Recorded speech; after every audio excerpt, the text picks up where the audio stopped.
సాధించడమే మీ లక్ష్యమా? ఎంబీబీఎస్ సీట్ల గైడెన్స్ కోసం తప్పక విచ్చేయండి మెగా ఎడ్యుకేషన్ మేళా. ఒక దేశ రక్షణని ఆ దేశ ప్రజలు తమ చేతుల్లో పెట్టుకున్నప్పుడు ఆ దేశాన్ని ఎవరు నాశనం చేయలేరు.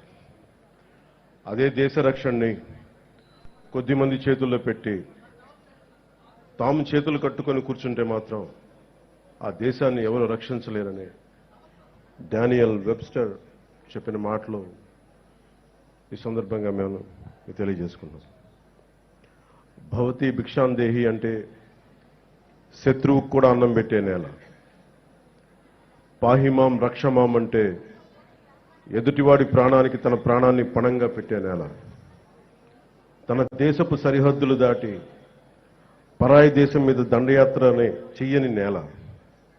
అలాంటి నేల మీద ముష్కర మూకలు దండయాత్రలు చేసిన ఈస్ట్ ఇండియా కంపెనీ బ్రిటిష్ సామ్రాజ్యవాదులు ఈ నేల సంపదలని కొల్లగొట్టిన వర్తమానంలో నియంతృత్వ ధోరణితో ప్రజా జీవితాన్ని అస్తవ్యస్తం చేస్తూ ప్రభుత్వ ఖజానాన్ని ఆస్తుల్ని దోపిడీ చేసిన ఎవ్వరినీ కూడా ఈ దేశ ప్రజలు కాలానుగుణంగా వీరందరికీ చాలా బలమైన గుణపాఠాలు నేర్పారు.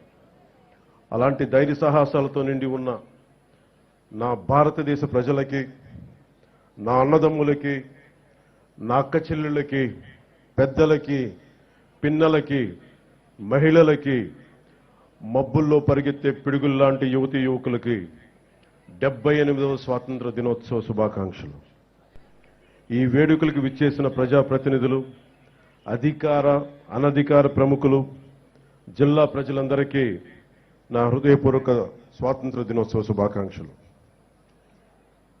ఒక దేశపు ఆర్థిక పురోగతి దానికున్న సహజ వనరులు, మానవ వనరుల కంటే కూడా ఆ దేశాన్ని నడిపిస్తున్న నాయకుల సమర్థత, సమగ్రత, ప్రతిభ, వారి దార్శనికత మీద ఆధారపడి ఉంటుంది అని నాని పాల్కీవాల గారు చెప్తారు.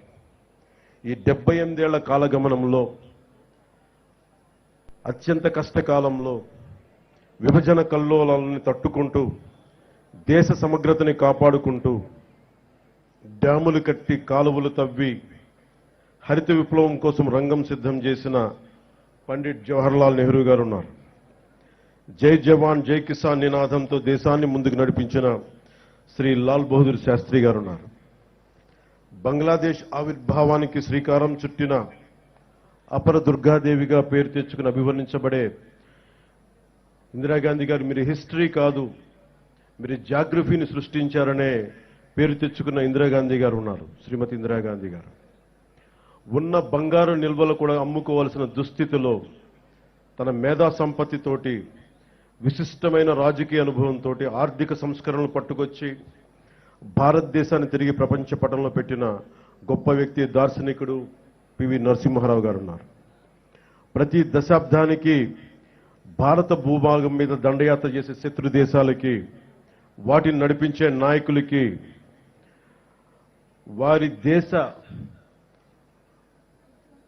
ఆర్థిక మూలాలు కానీ మొత్తం కదిలిపోయేలా, వారి మూలాలు కదిలిపోయేలా, శత్రు దేశాల మూలాలు కదిలిపోయేలా పోఖ్రాన్లో అణుబాంబుని పేల్చి భారతదేశ స్థాయిని చూపించి ప్రపంచాన్ని నివ్వెరపోయేలా చేసిన సింహరాజం శ్రీ అటల్ బిహారీ వాజ్పేయి గారు ఉన్నారు.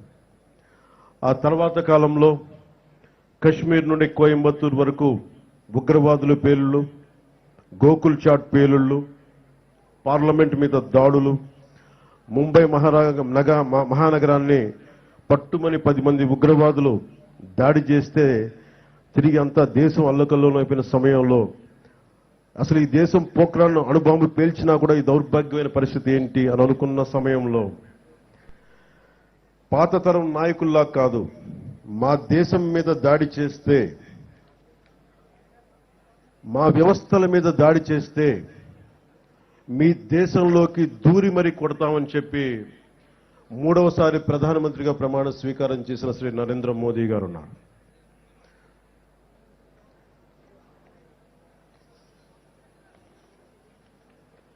ఇలాంటి మహానుభావులు ఎందరో, వారందరికీ నా వందనం. మన కాకినాడకి సంబంధించి ఎందరో మహానుభావులు ఫ్రీడమ్ ఫైటర్స్ ఉన్నారు.